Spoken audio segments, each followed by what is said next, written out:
Buenos días, mi nombre es Edgar José Guzmán Centeno, cursante del cuarto corte del doctorado impartido por la Universidad de Margarita, Unimar, en cooperación con la Universidad Santa Rosa, Católica Santa Rosa, en Derecho Penal Internacional, impartido por el doctor Julio César Pinedo. El tema que me correspondió a mí fue el tema 7 sobre los presupuestos procesales para la intervención de la Corte. Primeramente, debo manifestar que no hay ninguna sociedad perfecta. En todas las sociedades hay la comisión de delitos, pero se deben cumplir ciertos principios que son, si se quiere, básicos para que proceda un procedimiento penal. Particularmente ocurren delitos graves, menos graves, delitos que son, si se quiere, irrelevantes, pero a fin de cuentas son delitos y que deben ser sancionados. La gran preocupación de la comunidad internacional, de la humanidad, desde el punto de vista universal, es precisamente la impunidad de la comisión de estos delitos y que se vienen cometiendo a través de la historia, a través del tiempo, y quedan precisamente en la impunidad. O sea, no hay una sanción, no hay un castigo. El que cometa un delito debe ser precisamente sancionado, debe ser enjuiciado, debe haber una sentencia, ya sea esta una sentencia absolutoria de responsabilidad o no responsabilidad, es decir, de culpable o no culpable. Porque inocentes son todos por garantías, ¿no? Si se quiere, las legislaciones de los distintos países como tal. Primeramente, la Corte, para conocer de un procedimiento penal, viene por tres vías. Primeramente, que un Estado parte, un Estado que sea parte del Estatuto de Roma, ponga a disposición en conocimiento de la Corte, la comisión de esos delitos, de que son los que son competencias de la Corte, o sea, delitos de genocidio, delitos de lesa humanidad, crímenes de guerra y los delitos de agresión, y que está estipulado claramente en el artículo 5 del Estatuto de Roma. Pero a su vez debo manifestar de que la Corte actúa de forma complementaria, porque la parte prioritaria, el inicio, lo tiene el Estado, parte donde se cometen los delitos como tal, ya en este caso delitos que son sumamente graves. Eso es importante para que la Corte primero debe respetar esa cuestión de la prioridad en esta investigación, en este juiciamiento y una decisión por ello. Sin embargo, deben de tomarse ciertos parámetros, en este caso que lo exige el tema, pues, de la materia. Vamos al principio de formalismo procesal. Primeramente, debemos entender de que el Ministerio Público, una vez, o sea, la Fiscalía en este caso particular, tiene conocimiento por cualquiera de las vías, que tenga conocimiento, debe iniciar una investigación para ver si es competencia de la Corte, si es admisible o no es admisible por la Corte Penal Internacional. Esto con respecto al principio de formalismo procesal, vamos a hablar de la legalidad de las pruebas, porque cuando el Ministerio Público, cuando la Fiscalía se traslada a un Estado parte que le debe la cooperación, debe apoyarse precisamente en aquellos expertos que le van a facilitar o van a evacuar las pruebas técnicas y la declaración de las testimoniales. Pudiera ser que la Corte recibe la información de manera oficiosa, es decir, que por fuentes confiables, fuentes fidedignas, para iniciar la investigación respectiva. Eso, con respecto a las pruebas, debe cumplirse con las garantías, con los derechos establecidos para la evacuación de las pruebas, es decir, la licitud de la prueba, porque todas aquellas pruebas obtenidas con violación de garantías, de derechos, de principios que de una u otra manera menoscaben los derechos de la persona, deben de ser considerados nulos de manera absoluta. Lo que está afectado a nulidad absoluta no lo puede convalidar absolutamente nadie para que sean estas pruebas válidas. Ningún juez ninguna corte puede tomar una decisión en base a pruebas que son ilegales. No puede ser, porque eso no es el fin de un proceso penal. Pudiéramos inclusive traer a colación la teoría del fruto del árbol envenenado, la teoría norteamericana de 1920, que si el árbol está envenenado, el fruto debe estar envenenado. Es decir, si la forma de obtener la prueba fue con violación de garantías y derechos, no puede considerarse como válida esa prueba. Por eso es que es importante que se mantenga intacto pues este principio, esta formalidad con respecto a la licitud de la prueba. Vamos entonces a tratar otro punto, otro principio, que es el principio de legalidad. Es decir, si no hay crimen, si no hay realmente la comisión de una conducta, puede ser reprochable. Pero si no es delito, no puede ser precisamente establecido como delito. El principio de legalidad está perfectamente relacionado con el principio de retroactividad de la ley. Es decir, si no está establecido como delito, nadie puede ser juzgado. Ninguna persona puede ser juzgada por delitos o faltas que no estén previstos previamente en una legislación penal determinada. En este caso vamos a hablar de los estados partes y a su vez que como actúa complementariamente la Corte, que estén establecidos como tal. La competencia la Corte tiene su competencia definida y debe respetar la jurisdicción primeramente del Estado. Este principio de legalidad debe entenderse que la Corte, primeramente el Estatuto de Roma, que es el año 98, y posteriormente la Corte del año 2001, 1 de julio del 2001, debemos entender de que muchas veces las personas se excusan manifestando en que no son miembros de la Corte. Los delitos que supuestamente cometieron fueron anteriores a la creación de la Corte, que no pueden ser juzgados por tribunales ad hoc y así sucesivamente. Anteriormente, si vamos a esta situación, la década del 90 del siglo pasado, precisamente los casos de Ruanda y la antigua Yugoslavia, se crearon tribunales ad hoc a los efectos de hacer el enjuiciamiento de estos crímenes atroces que conmocionaron a toda la humanidad. Es la razón por la cual el principio de legalidad debe cumplirse. Cuando se creó precisamente el tribunal de Nuremberg, el tribunal en Alemania, después de la Segunda Guerra Mundial, tuvo sus críticas constructivas y destructivas. Particularmente se mencionaba que era un tribunal parcializado, un tribunal que no cumplía con el principio de imparcialidad, porque era el juzgamiento, fue un tribunal creado por los vencedores para juzgar a los vencidos. Entonces, muchas personas debemos entender que a su vez hay ciertos principios en el derecho penal que deben de entenderse. En este caso, estamos hablando de la Segunda Guerra Mundial. Debemos entender que había allí ciertas excusas absolutorias. La legítima defensa, el estado de necesidad, estamos hablando del legítimo cumplimiento del deber y que muchas personas se inmolaron antes de que realmente rendirse ante esta guerra mundial, esta guerra atroz que destruyó prácticamente a muchos países como tal. Estamos hablando entonces del principio de legalidad, de la irretroactividad de la ley y que deben de cumplirse. En materia penal la ley no tiene carácter retroactivo. La materia penal no tiene carácter retroactivo.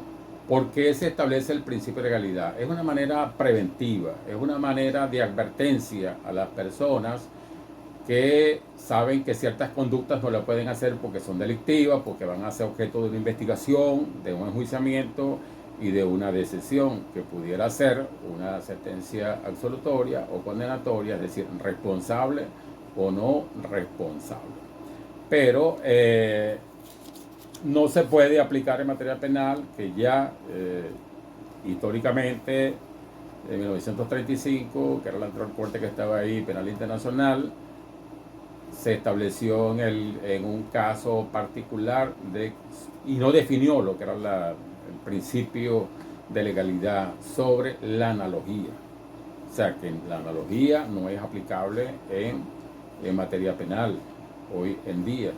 Y que no debemos, mucha gente confunde lo que son las jurisprudencias, ya sea de las que sean vinculantes, más las no vinculantes, que de una u otra manera son orientadoras, son ilustrativas y cada día nos hacen mejores operadores de justicia. Pero eso debemos estar claros, que debe haber un respeto por las garantías, debe haber un respeto por los derechos, sea en el Estado o sea en la Corte Penal Internacional.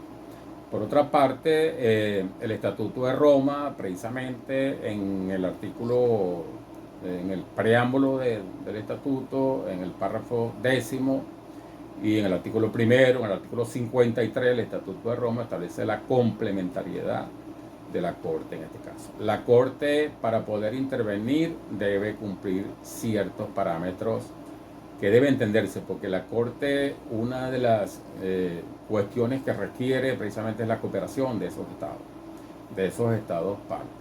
Debe actuar cuando realmente los presupuestos que se establecieron en el artículo 17 sobre la admisibilidad debe de respetarse para que la Corte pueda intervenir. Ya manifesté anteriormente cómo llega un proceso penal a la Corte de los crímenes que son de su competencia establecido en el artículo 5 del Estatuto de Roma. Ya sea porque el Consejo de Seguridad de la ONU precisamente lo manifieste a la Fiscalía, ya sea porque el Estado parte así lo haga y de manera oficiosa, como ya lo indiqué. La complementariedad es sumamente importante. Ahora, se establecen precisamente los parámetros para la admisibilidad, tomando en cuenta la competencia de la Corte y tomando en cuenta lo que establece el Estatuto de Roma sobre la complementariedad. O sea, ¿cómo va a actuar la Corte? ¿Cuándo va a actuar la Corte?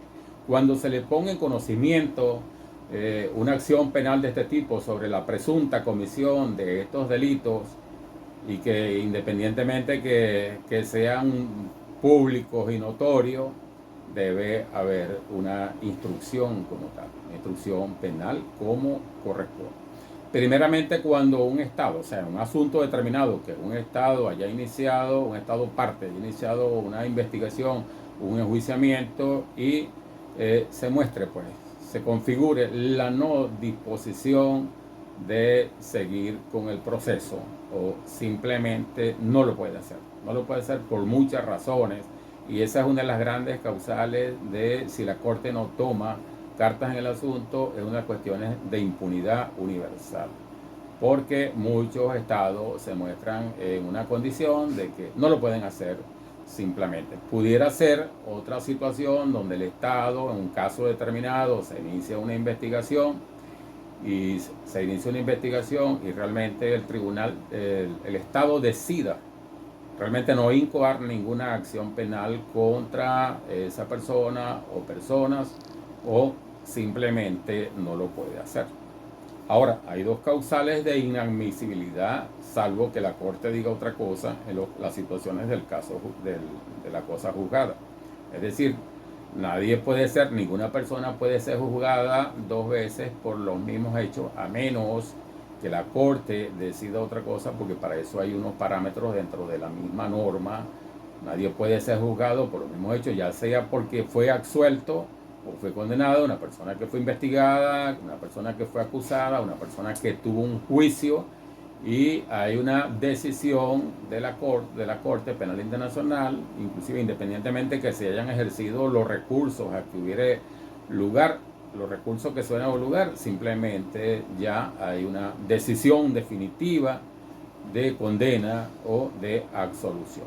Esa es la situación, que la Corte, una cosa juzgada, no la pueda realmente conocer. La otra cuestión es que precisamente, como lo dice el artículo 5, cuáles son los delitos por los cuales la Corte puede intervenir, su competencia por la materia, en este caso, ese tipo de delitos, si no está configurado allí, no son los delitos que no son graves, pues, no son considerados para la Corte de su competencia y por lo tanto no se puede conocer. Ahora, cuando la Corte va a determinar realmente de que ese Estado no tiene interés en conocer de la causa, en investigar, en enjuiciar, ¿cuándo?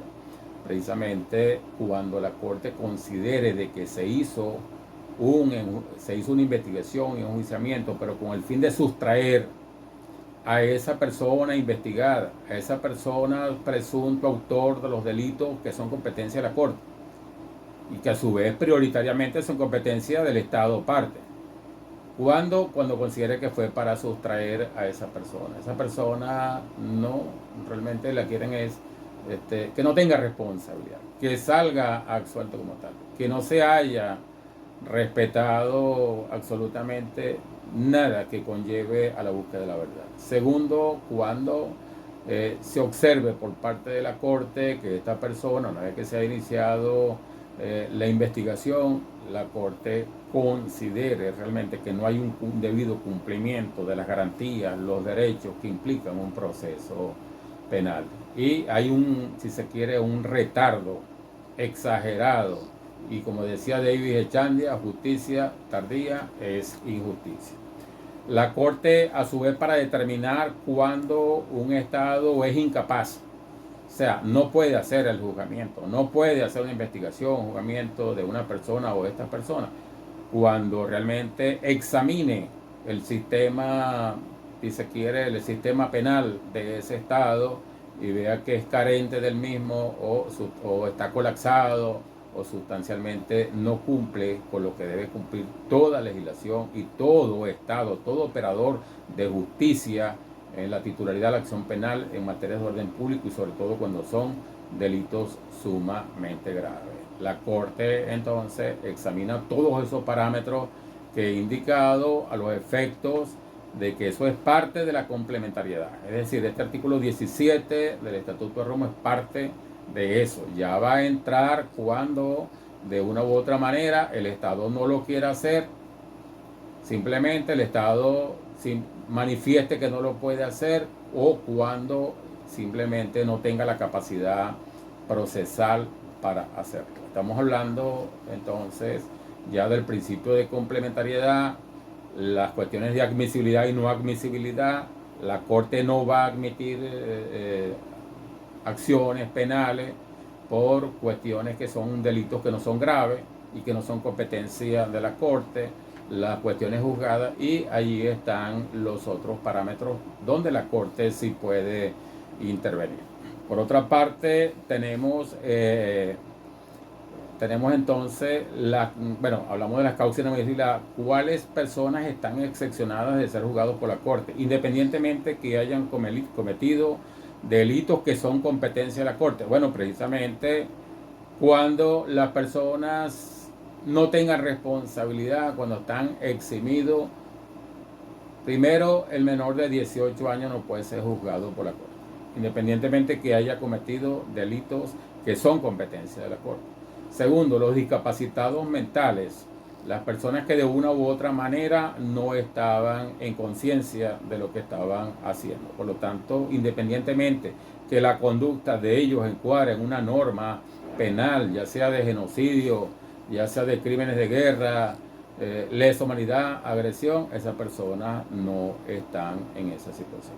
Volviendo a la cuestión de la cooperación, o sea, a la cooperación que se deben los estados. Hoy en día pasó un caso particular en este mes con respecto a Vladimir Putin, quien tiene una orden de arresto, de captura, lo que sea, lo que vemos por los medios de comunicación, y estuvo en Mongolia, que es un país parte. Aquí a Mongolia no detuvo a Vladimir Putin. ¿Y por qué no lo detuvo? Siendo un país parte del Estatuto de Roma y que debe cooperación, debe aprender esta persona, la debe arrestar, la debe capturar. Muy simple, la cuestión de las potencias. Rusia es una potencia, Rusia surte, si se quiere, de gas, de petróleo, de luz, en un alto porcentaje a Mongolia. Y es la razón por la cual esta persona entró allí y simplemente salió y no pasó absolutamente nada. Entonces estamos hablando de que la Corte actúa de forma complementaria, que debe cumplir todos estos principios para que pueda realmente conocer de esta cuestión.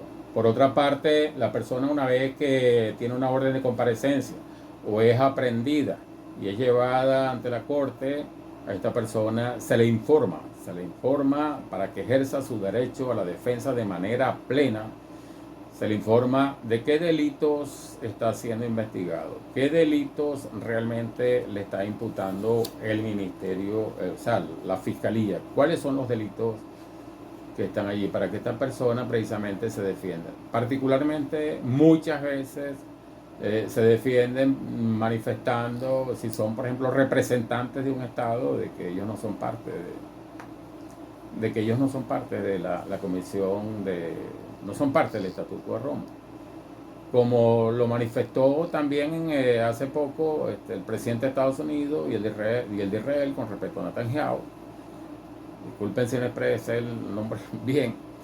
Estas personas no han cometido supuestamente delitos en sus países, o sea, en Rusia, en Israel, pero se les achaca, pues se les imputa que han cometido delitos en otros países.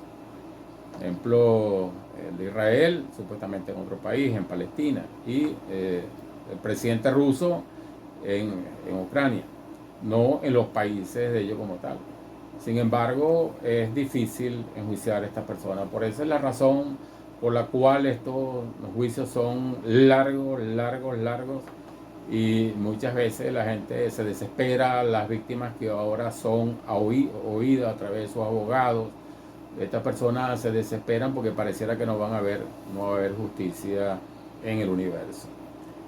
Eso ya prácticamente la Corte, cuando a su vez considere, independientemente que se hayan cometido delitos, cuando haya pruebas insuficientes, no va a conocer el asunto. Necesitamos realmente una correcta administración de justicia, que haya justicia, que realmente las personas que perpetran este tipo de delitos que conmocionan al mundo sean juzgadas. Hoy en día estamos amenazados prácticamente de una tercera guerra mundial y ya no va a ser el ambiente, el recalentamiento global que pudiera terminar con la humanidad, sino una posible tercera guerra mundial. Ante todo, agradecido, doctor Julio César Pineda, ha sido un maestro de los maestros. Me siento realmente orgulloso de haber sido alumno de usted y que creo y considero que mi crecimiento profesional y cultural parte usted ha puesto su granito de arena. Y voy a concluir con una palabra que creo que se la escuché a usted un día, porque muchas veces los países que no son miembros como que no les importa nada, y son algunos de los países que cometen los delitos que son competencia de la Corte. Cuando veas, a manera de reflexión, cuando veas tu barba arder, pon la tuya en remojo. Gracias.